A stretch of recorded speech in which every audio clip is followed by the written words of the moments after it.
जय साईं राम। साथियों, हमने भी सुना है, आपने भी सुना होगा और पढ़ा भी होगा कि साईं की इच्छा के बिना कोई उनके दर्शन नहीं कर सकता। वैसे तो किसी भी संत के दर्शन बिना उसकी इच्छा के हो ही नहीं सकते, है ना? तो ये बिल्कुल सही बात है कि जब तक मालिक नहीं चाहेगा, हम उनकी शरण में नहीं जा सकते, उनके दर्शन नहीं कर सकते, उनकी पूजा नहीं कर सकते, यहाँ तक कि दिया भी नहीं जला सकते, जब तक उनकी इच्छा ना हो। और साईं सच्चरित्र में पढ़ा था ना आपने भी कि जब हमारे कोई पाप कर्म समाप्त हो जाते हैं और हमारे ये पुण्य कर्म जागृत हो जाते हैं, तब हमें साईं की शरण मिलती है। साथियों, आज ऐसा ही वाकया मेरे साथ भी हुआ कि मैं अपनी एक साईं भक्त सहेली के घर गई। गायत्री है वो कानपुर से।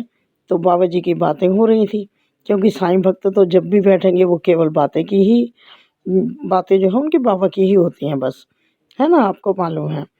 तो बाबा की बातें करते-करते वो एक चमत्कार बताने लगी कि आंटी, हमारे कानपुर में एक हमारे पड़ोस में अंकल हैं। पहले वो बाबा को नहीं मानते थे बिल्कुल भी, लेकिन एक बार उनका बेटा खो गया, रास्ता भटक गया या कुछ भी, मतलब घर से चला गया वो बिना बताए। तो बहुत ढूँढ होती रही, वो बहुत परेशान रहे। तो अचानक उनका ध्यान बाबा जी की तरफ चला गया। तो उन्होंने वैसे ही बाबा से प्रार्थना की पहली बार कि बाबा, मैं तो आपके बारे में कुछ भी नहीं जानता हूँ, लेकिन मैंने सुना है कि तुम दराई को निराश नहीं करते हो। तो उसने अपने मन ही मन बाबा से हाथ जोड़कर प्रेयर करी कि बाबा, मेरा बच्चा घर आ जाए, मैं बहुत परेशान हूँ। और उसने गायत्री, जो मेरी सहेली थी साईं भक्त, उसने मुझे बताया कि आंटी, थोड़ी देर के बाद ही उनका बच्चा जो है वो घर आ गया, जबकि 1-2 दिन पहले से उसकी कोई खबर नहीं मिल रही थी।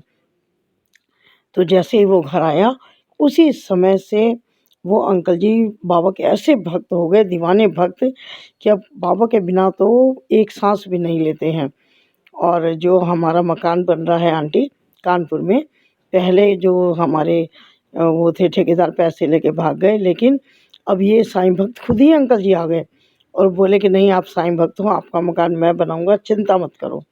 तो देखिए साथियों, साईं भक्त किस प्रकार से अपने भक्तों के पास पहुँच जाते हैं और बाबा खुद ही उन्हें मिला देते हैं।